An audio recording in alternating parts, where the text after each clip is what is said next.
Thank you, Hindu Action, for hosting this very critically important and timely briefing. Thank you all for your kind attention to this very important issue. AJF advances the understanding of Hinduism to ensure and to secure the dignity of Hindu Americans now and for generations to come. So I want to talk about two things. And thank you for talking about what's happening on college campuses, because I would say that there's three major areas in which we're really facing rampant anti-Hindu bias and hate. That's college campuses, and also in our communities, and in both civic, corporate, and educational institutions at a legal level. So I'm going to focus my remarks on both hate crimes as well as institutionalized discrimination. We saw from Tejoben some of the graphic images of the types of attacks that have occurred against Hindu temples. I'm just going to name some dates, places, and the types of hate crimes that we've seen. In January 26, 2021 in Davis, California, a statue of Mahatma Gandhi, who's oftentimes seen as a symbol of Hindus, was toppled over. In spite of it being approved unanimously for the erection of that statue. And it was opposed by an organization that is run by pro-Khalistan activists.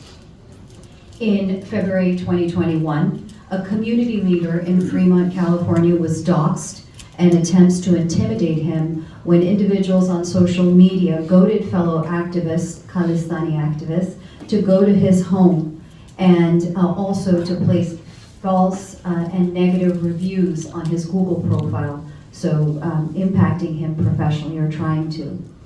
In August of 2022, the Sri Tulsi Mandir in Queens, New York was targeted for vandalism, and the statue of Mahatma Gandhi that they had was destroyed. August 2022, India Day Parade in Anaheim, protesters disrupted the event with posters targeting Hindu fascism in Anaheim.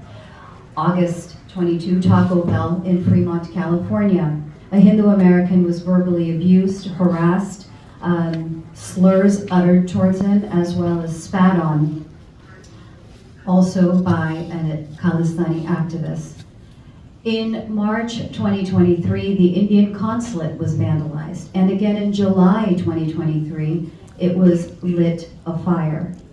In December of this last year, 2023, the SMBS Sri Swaminarayan Temple in Newark, California, was targeted with vandalism, with graffiti that said F Modi and Khalistan Zindabad.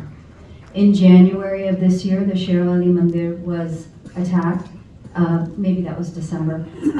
Vandalism, where it also said Modi is a terrorist, Khalistan Zindabad. In January of this year, there were numerous reports of about half dozen trucks circling residential parking lots, crowded shopping areas, as well as temples where there is significant presence of Hindu Americans, and strategically parking cars. These trucks also circled temples and busy freeways, stopping traffic.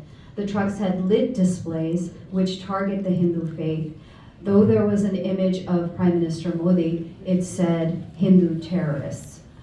For the average person who doesn't know who Narendra Modi is or what he might look like, that's a reflection on all Hindu Americans, because why on earth would these trucks be running back and forth across the San Francisco Bay Area if it wasn't for anything other than intimidating and harassing Hindu Americans? And then when there was a car rally during the inauguration of the Ram Mandir, Khalistani extremists blocked the way and drove into the white shoulder lane and tried to run over a community member who was recording the incident with their truck. When the individual tried to step aside to avoid being hit, they hit the individual with a stick. So this is just one of many examples just in the past 2 years where we've seen a spike in anti-Hindu incidents. So I want to talk a little about obstacles to justice. First, there's unfamiliarity amongst law enforcement. By the optics of it, they see kind of brown on brown or desi crimes or incidents that are occurring. So they might just think that it's personal or political. And the commonality between all of these, and I want to keep some of the burglaries aside because we don't know what's behind those. I mean, there might be the motivation of greed on one hand, but a motivation of hate on the other. The perpetrators that have been caught on video with all the temple attacks that I've mentioned, all of the street attacks that I've mentioned, the statements that are made during the commission of the attacks, the nature and content of the graffiti all point to the Khalistan movement.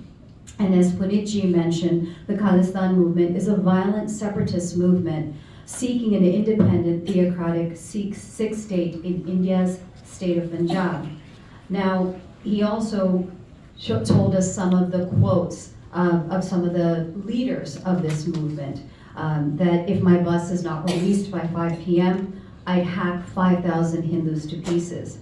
Another leader said, I give you my most solemn assurance that until we kill 50,000 Hindus, we will not rest. And a crowd of thousands of pro-Khalistan supporters then responded with chants, Hindu dogs, death to them. The reason I bring this up is that there's unfamiliarity with this movement amongst law enforcement and Americans at large that's rooted in sometimes the media not covering history properly or dismissing dismissing some of the concerns that are being raised by the Hindu American community.